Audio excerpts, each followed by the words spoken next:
આ 765 કેવીની લાઈન નીકળવાની છે, એને લઈને જે કંઈ વાંધા સૂચનો હોય એ 60 દિવસમાં રજૂ કરવાના. આ કાયદાનું પ્રાવધાન છે અને આપણી સમજણ આવી ત્યાર પછી આપણે એવું નક્કી કર્યું કે ભાઈ આવું જ્યારે પણ જાહેરનામું થાય ત્યારે આપણે આ વાંધાઓ લેખિતમાં આપણે કંપનીના અધિકારીને મોકલી આપવા જોઈએ, જેથી કરીને ભારત સરકારના વિદ્યુત મંત્રાલય દ્વારા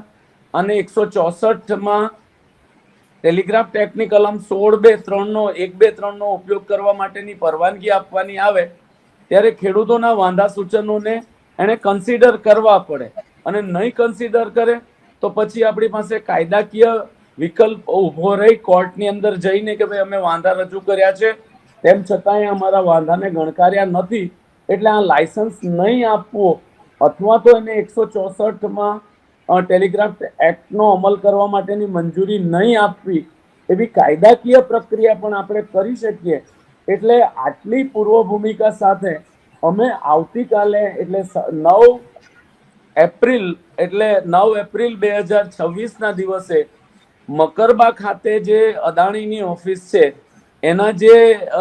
ડાયરેક્ટર છે અનિલ કુમાર સિંહ, એને અમે વાંધો આપવા જવાનું નક્કી કર્યું છે.